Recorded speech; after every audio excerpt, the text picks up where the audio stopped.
की मस्जिद में ना जाएं। और अगर इमाम साहब पूछ लें तो हम नाराज हो जाते हैं। इमाम साहब पूछ लें भाई फजर में नहीं आए कहाँ थे, तो हम नाराज होते हैं, इमाम ने मेरी बेइज्जती कर दी, 4 लोगों के बीच रुस्वा कर दिया। इमाम साहब अगर एक टाइम ना रहे तो ऐसे लोग जो जुमे की जुमे जाते हैं वो हंगामा मचा देते हैं। इमाम के बच्चे नहीं है, इमाम की रिश्तेदारी नहीं है, इमाम की ससुराल नहीं है, इमाम की ददियाल नहीं है, इमाम की ननिहाल नहीं है, इमाम का कौन नहीं है, इमाम के चचा भी हैं, इमाम के ताऊ भी हैं, इमाम मेरे तुम्हारे तरह आदमी है। मुझे बताओ कहीं कोई मर जाएगा तो इमाम को जाना पड़ेगा या नहीं जाना पड़ेगा? कहीं कोई पैदा होगा तो इमाम को जाना पड़ेगा या नहीं जाना पड़ेगा? कहीं किसी को तकलीफ है, कहीं किसी की तबीयत अच्छी है, कहीं किसी की खराब है, 1000 जिम्मेदारी इमाम के साथ होती है। अगर 1-2 दिन इमाम गैर हाजिर रह जाए तो लोग बेवजह उसका हिसाब करने पे तुल जाते हैं और फिर इमाम के पीछे हाथ धो के पड़ जाते हैं। होना ये चाहिए 2 इमाम होने चाहिए मस्जिद में, एक इमाम होना चाहिए, एक नाइब इमाम होना चाहिए। इमाम साहब अगर काम से चले जाएं तो नाइब इमाम उनका काम अंजाम दे सके। इमामों की तनख्वाह बढ़ाओ। अब एकदम तो बढ़ा नहीं सकते, मैं एक तरकीब बताता हूं और फिर हजरत मुफ्ती साहब को आवाज देता हूं। तरकीब यह है कि जब जुमे के दिन इमाम साहब खुतबा पढ़ते हैं, मतलब तकरीर करते हैं या नात शरीफ पढ़ते हैं, मस्जिद में जितने लोग जाते हैं अगर सिर्फ 10 रुपए से इमाम साहब का मुसाफा कर देंगे तो कसम खुदा की आपके पास से 10 रुपए जाएंगे, मेरी मस्जिद के इमाम साहब के पास हजारों रुपए इकट्ठे हो जाएंगे। इमाम साहब के बच्चे खाएंगे, उनके दिल से दुआ निकलेगी। देखो अगर इमामों की तनख्वाह कम होती है तो नमाजें खराब होती हैं। आप कहेंगे कैसे? मैं बताता हूं आपको। इमाम साहब की तनख्वाह 4000, बीबी की दवा चल रही है 3000 रुपया महीना की, 100 रुपया रोज उसकी बीबी की दवा चलती है। अब कितने रुपए बच्चे उसके पास? 1000। उसमें गैस सिलेंडर भी है, उसमें तेल भी है, उसमें नमक मिर्च भी है, उसमें दालचीनी पत्ती भी है, सब दुनिया भर के खर्चे। आप गौर कीजिए, अब इमाम साहब मस्जिद के मुसल्ले पे खड़े हैं, नियत बांधे हुए नमाज की, अब पढ़ रहे हैं सुब्हानक अल्लाहुम्मा व बिहम्दिका व तबारक अस्मुका व तआला जद्दुक व ला इलाहा गैरुक। अब सुबहाना जब खत्म हुआ तो इमाम साहब मन मन में सोच रहे हैं यार कोई मर भी तो नहीं रहा है, कार किसी की शादी भी तो नहीं हो रही है, निकाह पढ़ाने के लिए मिल जाता। इमाम साहब खड़े हैं मुसल्ले पे, सोच रहे हैं, पढ़ रहे हैं 40वां, खड़े हैं मुसल्ले पे, पढ़ा रहे हैं निकाह। कसम खुदा की अगर तुम लोगों ने अपने इमाम की तनख्वाहें माकूल रखी होती तो तुम्हारा इमाम जहां होता इमाम की नीयत भी वही होती, तुम्हारा इमाम जहां होता इमाम का दिल भी वही होता, तुम्हारा इमाम जहां होता इमाम का ख्याल भी वही होता। इमामों की तनख्वाहें बढ़ाओ, मिला करो, हर हफ्ते मामूल बना लो।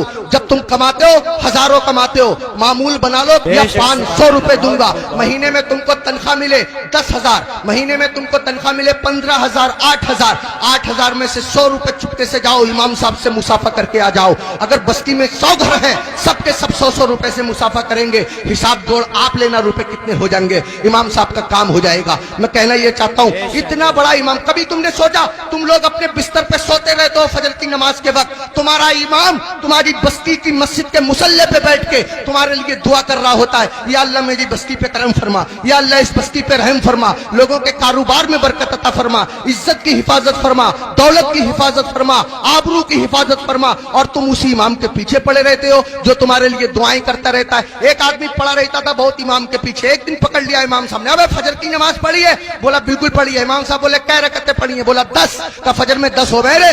कह रहा चलो 15 मान लो। इमाम साहब बोले 15 होती फजर में? कह रहा चलो 20 मान लो। इमाम साहब बोले पिट जाएगा, दिमाग खराब मत कर। मुंह लटकाया हुआ घर गया, बीबी बोली कैसे मुंह लटकाए फिर रहे हो? कहने लगा रे इमाम साहब ने पकड़ लिया, बोले फजर पढ़ी है? मैंने पढ़ी है। उन्होंने रकअतें पूछ ली, मैंने 10 बताई, 15 बताई, 20 बताई, 25 तक पहुंच गया, मगर इतना है कड़े इमाम है वो भी माने ही नहीं है। तो बीबी कह रही है तुम भी तो पागलों जैसी बातें करो, 4 बता देते 4।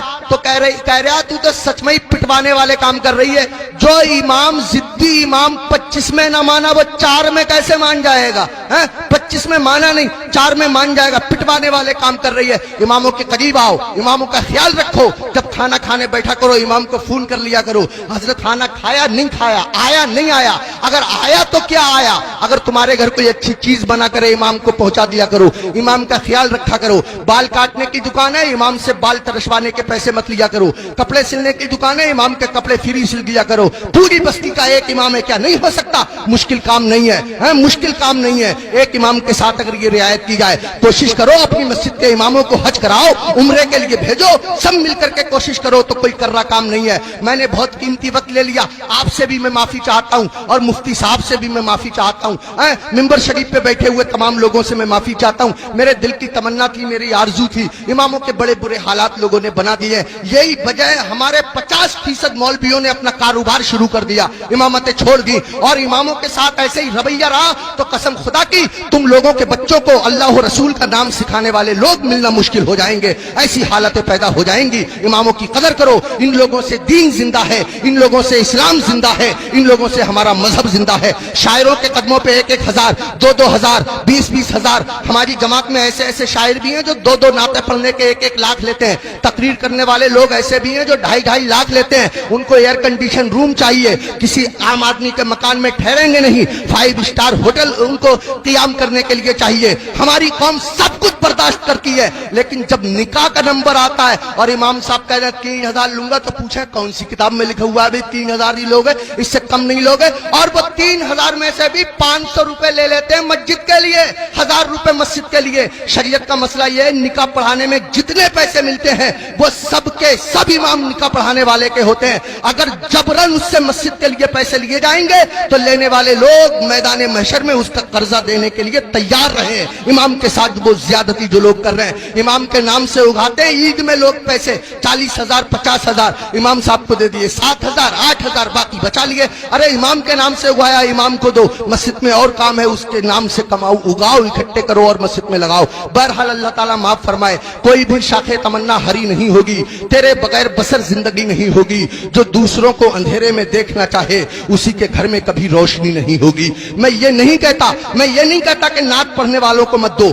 मैं ये नहीं कहता कि तकरीर करने वालों को मत दो। अगर इनको देना बंद कर दोगे तो हम लोगों के बच्चे कैसे पलेंगे? मैं कहता हूं इनको भी दो, मगर इनके साथ साथ अपने इमाम का भी ख्याल रखो। ये वो इमाम है जो तुम्हारे बाप का निकाह पढ़ाता है, तब आदमी जायज तरीके से पैदा होता है। अगर इसने बाप का निकाह ना पढ़ाया होता तो आदमी दुनिया में पैदा होने के बाद किसी को मुंह दिखाने के काबिल न रहता। आज मैं इज्जत से खड़ा हुआ हूं, ये मेरे मस्जिद के इमाम साहब की बदौलत है, उन्होंने मेरे बाप का निकाह पढ़ा दिया था।